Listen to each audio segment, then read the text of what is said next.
Orville, Season 1, Episode 2, Command Performance.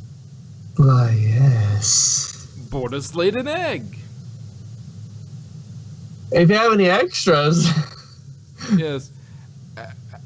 And the captain's a little awkward about it. You know what's really funny? I had eggs today. No. I ate eggs today. Not a Mocklin egg, are you? No. I didn't lay an egg. I ate an egg. I didn't say you were a Mocklin. So you procured a Mocklin's egg and ate it. Yeah, it wasn't that big. That's what she said. Yeah. Mercer's really freaking awkward about the whole egg laying thing. And John's like, so where does it come from? Their ass? I don't know. I didn't ask.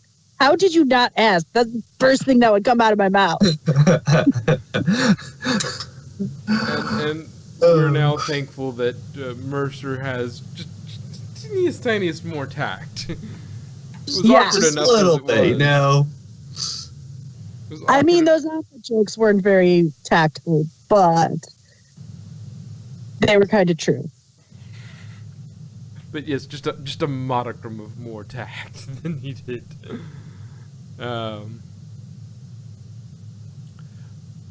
So we come up on so we begin the episode with coming up on the Kobayashi, I mean the USS Blérion, and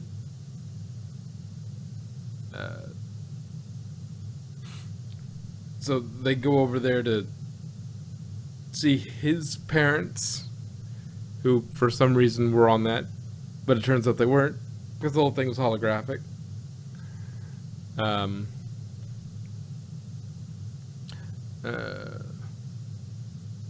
You see, if I were in his place, I would intentionally not want to go.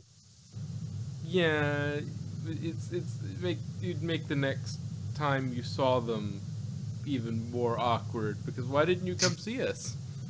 You were right there. You had to come over to deliver the things anyway. You might as well come visit us. I had to run the ship. I sent my favorite minion to you. Yes. Oh, also, this apparently was directed by Tom Paris. Robert Duncan McNeil. Yeah. Let's see.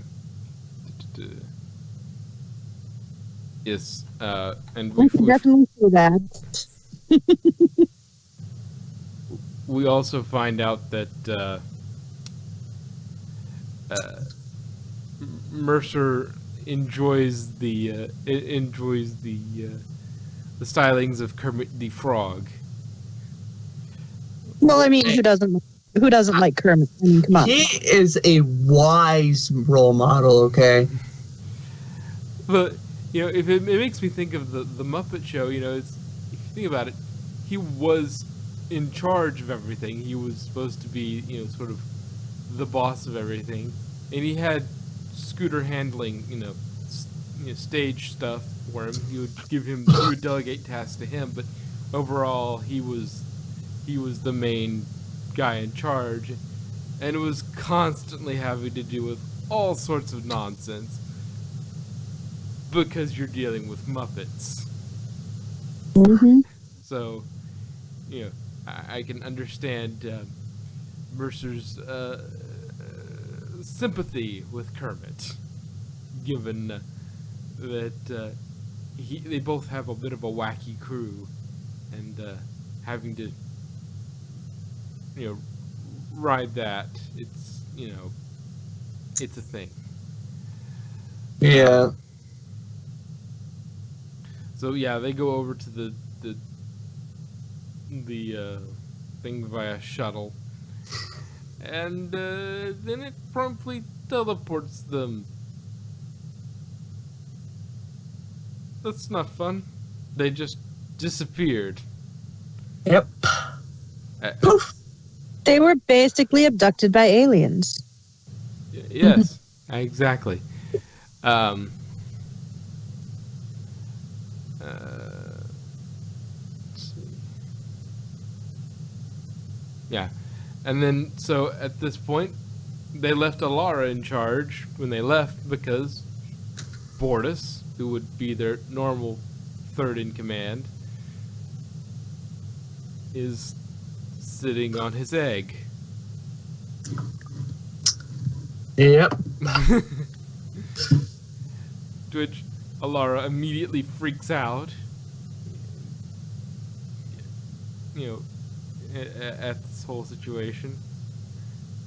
And also, you know, Who the hell doesn't knock?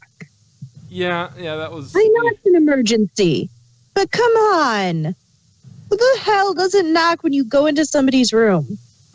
Yes, Everybody in my family. I mean, she has no reason to believe that, you know, that Bortus would be naked, but still, it's not a good, you know, habit to get into.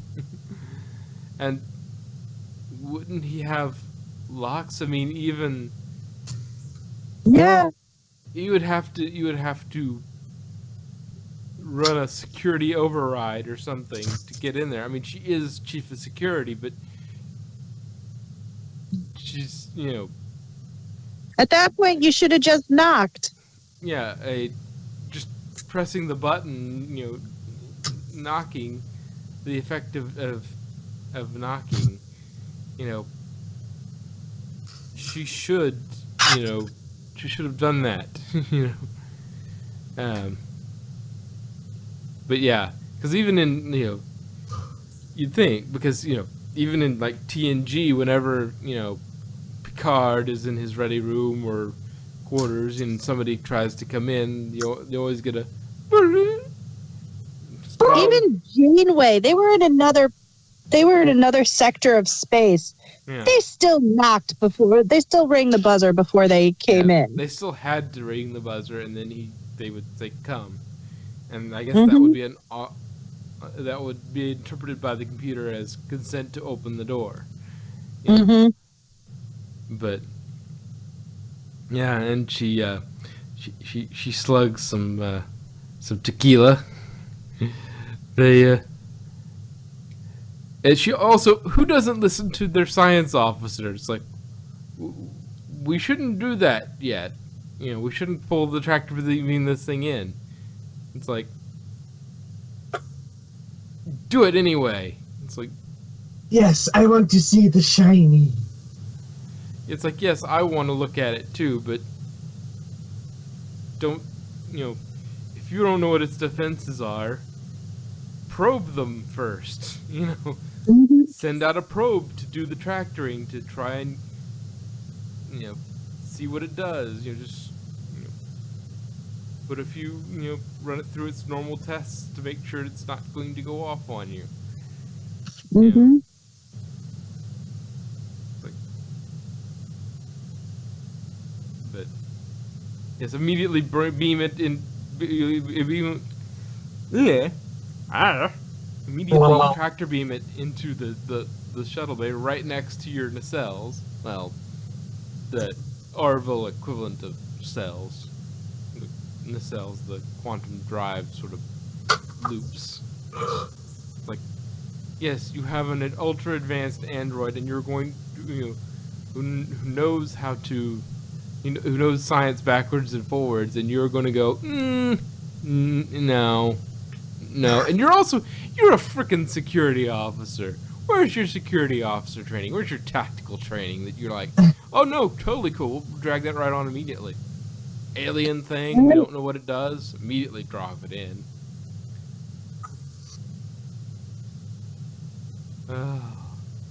Yes. Well, I mean, in her defense, she's super green. Not literally, but she's really new at it, and she's in a state of, I don't know what the fuck I'm doing.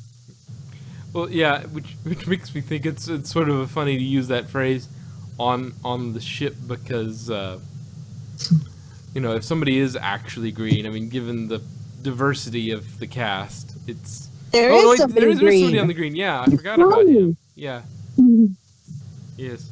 Yeah. There's, what's his name? Yerk Summer. Yerk. Whatever Yeah, I his know who you're name talking is. about, though, yeah.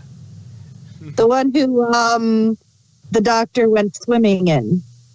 But, yeah, he, yeah, is that a joke? Is that a joke about being green? You know, Yes. it's not easy being green. That seems... that would be funny if he used that phrase. That's an interesting little scene to a little joke to throw in there. Like, he uses green in terms of inexperienced. And it's like... And he says, basically to the effect of, you know... Is that a shot at me? Huh? Is that a shot at me? No, of course not. You know, it's not easy being green. Why are you laughing? It's not funny.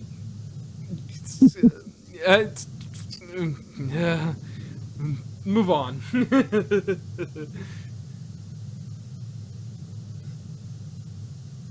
It's not easy being green. Anyway,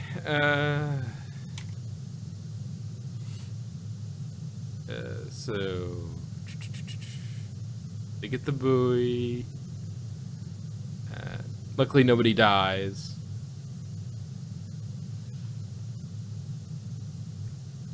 Someone was seriously injured, but nobody died. Yeah, somebody should have died. And she's pulled off before. It was the same ensign she pulled off. Yeah, go away. Yeah, it's, the phrase you're looking for is "as you were," as you were. Dismissed as you were. Instead of "go away," just as you were, as you were.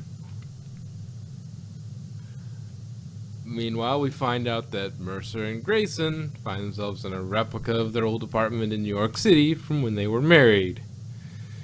This is awkward.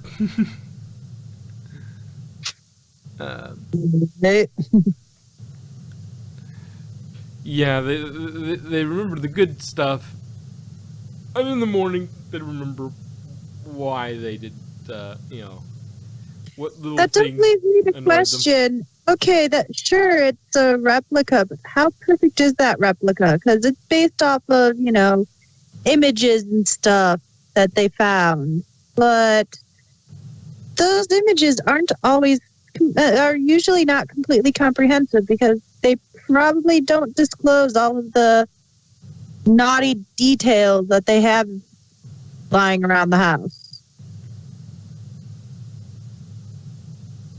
Yeah, there may be pictures of the apartment itself, but, you know, and they're just sort of, they extrapolate it from other data. They may even take memories and just go, we're just going to scan your memories too. Like, we don't have a problem with that. You're as far as we're concerned, you're nothing but chimps. You know. So they probably have no qualms with freaking scanning your mind. Anyway, Isaac discovers a molecular trail that may lead to where Merce and Grayson were sent.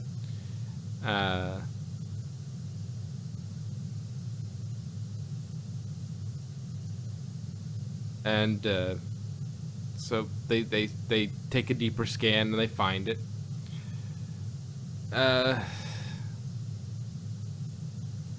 They figure out that it goes to a Caliban world, to which they talk to Admiral Tucker, who explicitly forbids the Orville to approach the planet.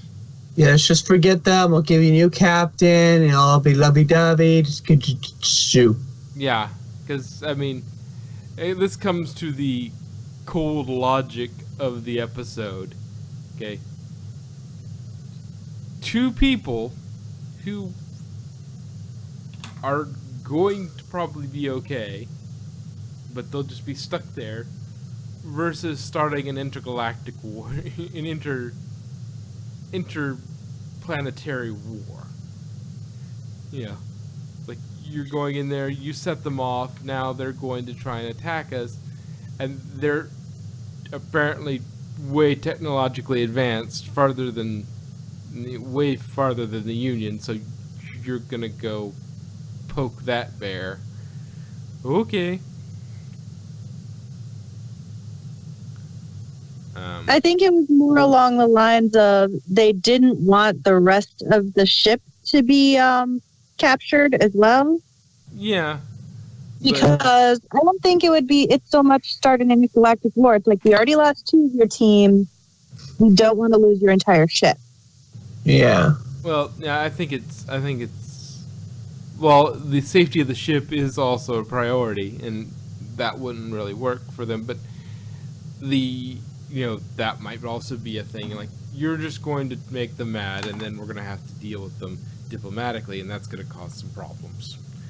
Either they're going to start fighting us, or it's going to be a mess, so just leave them alone. We'll move on. I don't think they would start a war if they thought they would. It's more like stupid animals. Well, it's just. Well, I mean, if you have, if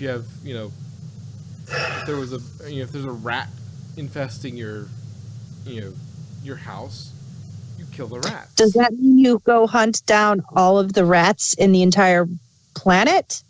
Well, to them it would be simple enough, apparently, because their technology is that advanced that it really wouldn't be that difficult for them. Okay, even if you could, would you really?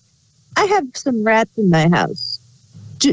Would you really go out and kill every rat you see just because you have some rats in your house? No, you wipe out the rats in your house and be done with it. We can't say what they would be like, but from what it sounded to me, it sounded like they took no guff. They took no. They were not interested in any sort of diplomacy or anything like that. It was your ants, your rats. We'll get rid of you, and they might even put a few attacks out to just sort of dispel them, and then that's going to cause a whole nother problem. But anyway, let's see. So time goes on. Prayers are completed. Catan goes back to Earth. Starts heading back to Earth, and then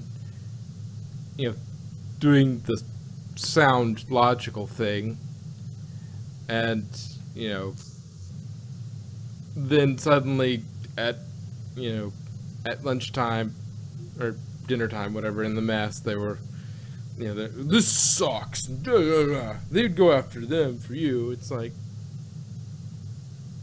she just finally goes, you know what, forget the orders, let's go save them. Yes, so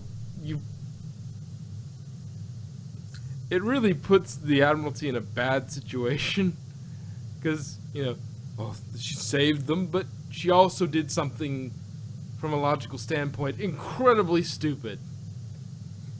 It's like, yes, you could have gotten at least your whole crew killed. You might have pissed them off. This was if this had failed, this looks incredibly stupid, and and if she succeeded, she's a hero, but if she'd even just not succeeded, if she just not necessarily even failed, if she just not been able, if they had gotten killed by let's say that the euthanizing ray, when they tell them, they try and convince them that, they have a disease that could spread. It's like, if they had just been killed by that, where's Catan afterwards? Oh, sure, they leave because they're dead. There's no reason to continue there.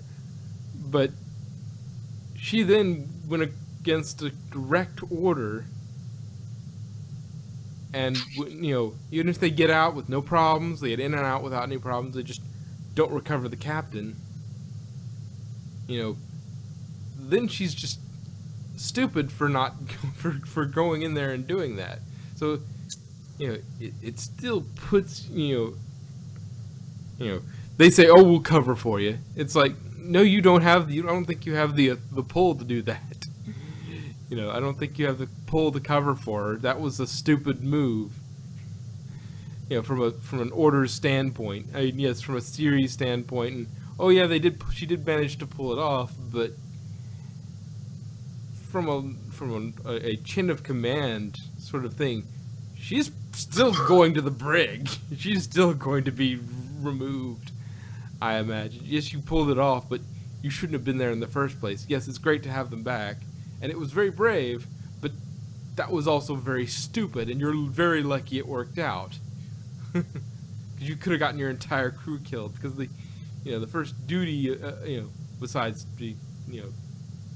being the first duty to truth, but that's with Starfleet, but your first duty of a commanding officer is to their crew, and getting them safely home every time.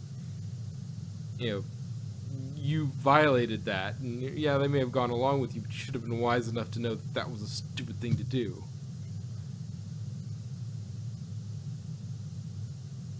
But then again, well, that's why the doctor warned her. Claire warned her. You have two options: either do what's expected of you, and your entire crew will hate you, or do what they want, and if you fail, risk the consequences. Yeah. Yep. Well, even passing, even succeeding, she risks the consequences, because the other people on the crew can say, "Hey, we were following orders," and the buck stops at the commander.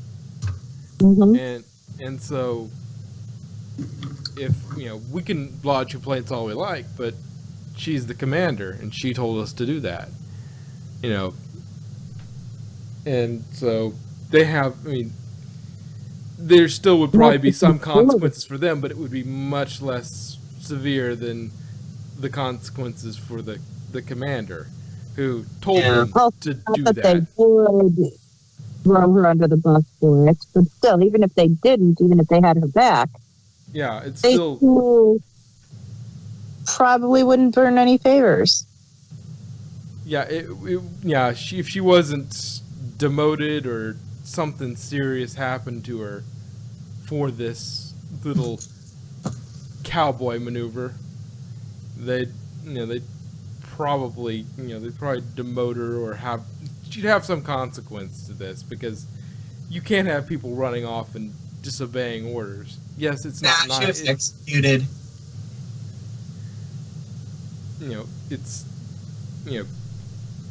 You need people following orders. Yes, you don't want them following stupid orders, but this wasn't necessarily a stupid order. It's just an order you didn't like.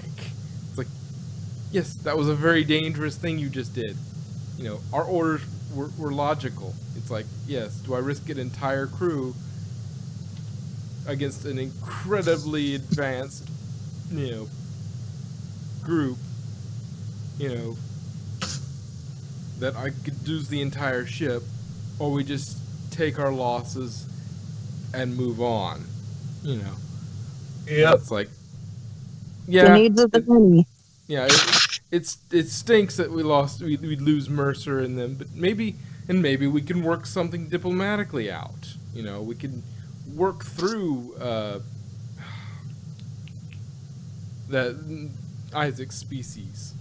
We can work through them and try and get them to work with them diplomatically to try and get them back that way, without having to, you're gonna pull the whole swap of, reality TV for them diplomatically and not risk the ship or its crew.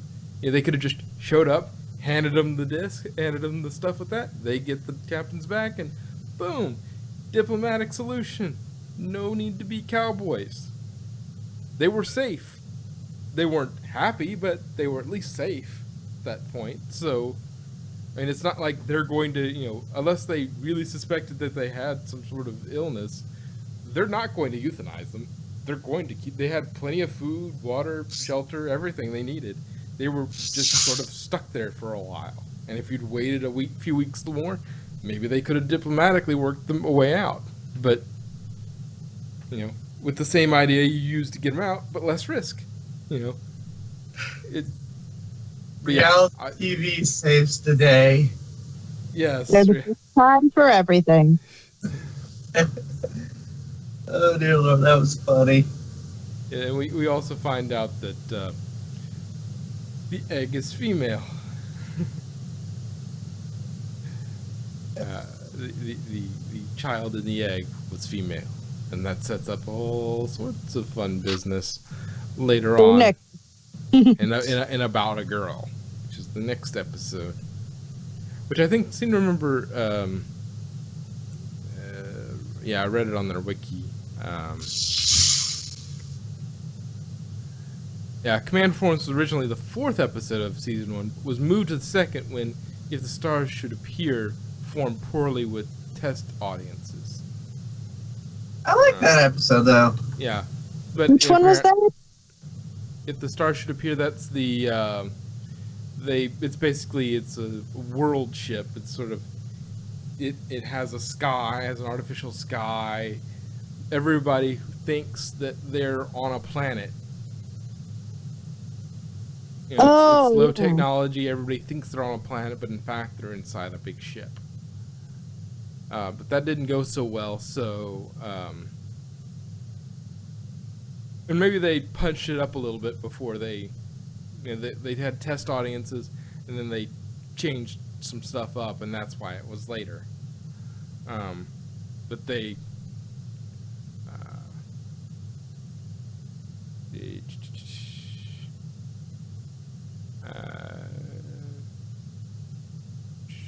What was it? Oh yeah. Apparently, 2 of the Calivan spectators, the red guys in the zoo, are in fact cameos by Tori Belleci and Carrie Byron of Mythbusters fame. Oh, cool. Yeah.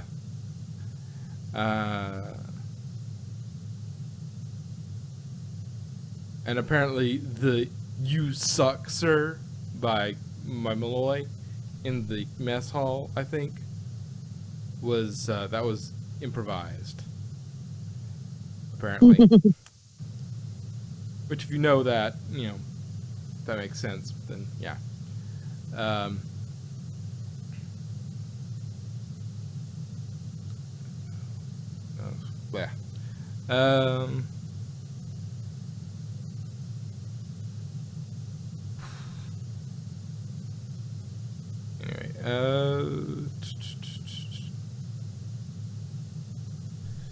Any other things to say about this episode? No.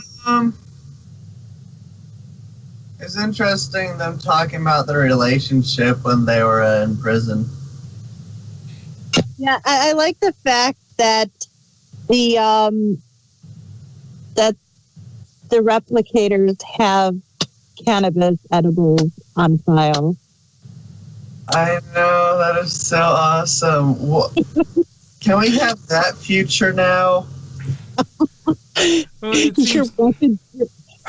Her and her weapons grade weed. Well, it does seem to me like that should be, that should be restricted to, off-duty hours. And even, like, on a ship, that shouldn't be a thing, unless it's got, they have sort of an, a sobering brownie you can eat as well. So if something comes up, yeah, you can have your brownie when you're off duty. But if you're suddenly needed, you can eat this, and by the time you get to where you need to go, your head will be cleared. Dealing with people who get high for medicinal reasons, and actually, I know a few people like that. The Canada, getting high doesn't always affect people the same way, and some people can function perfectly fine while high.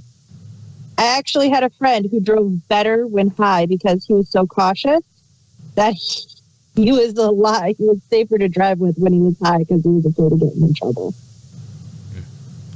Well, it just seems to me. But I mean, it's just like alcohol, whereas in Starfleet they use synthahol, but either it's some sort of synthahol equivalent of cannabis, or it's just, just like you can drink at, in the military, just you can't do it while on duty. Yeah, that's what I was getting at. It should be like locked out. It's like, you are currently on duty. This is unavailable. You are currently on duty. Yeah, that they should have. But again, not everybody is affected by it the same way. Just like any other drug. Some people are really affected by normal medicine, like aspirin and stuff, and they can't function, or not aspirin, but like NyQuil or something, and they can't function properly with it. The same kind of thing can apply to this. They just don't function quite the same way. Well, at least they're not like me, who can't even get high unless he takes like 5 times the amount of weed that normal people do. Well, why do you think she has her weapon grade weed? I need some of that weed. Commander Grayson, can I try some of your weapon grade weed? I've never been able to get high.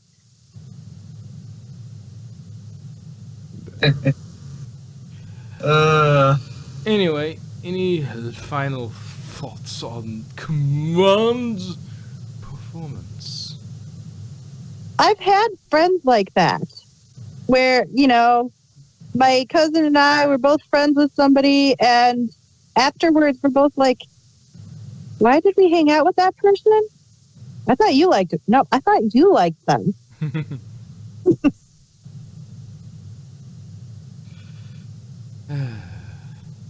Anyway.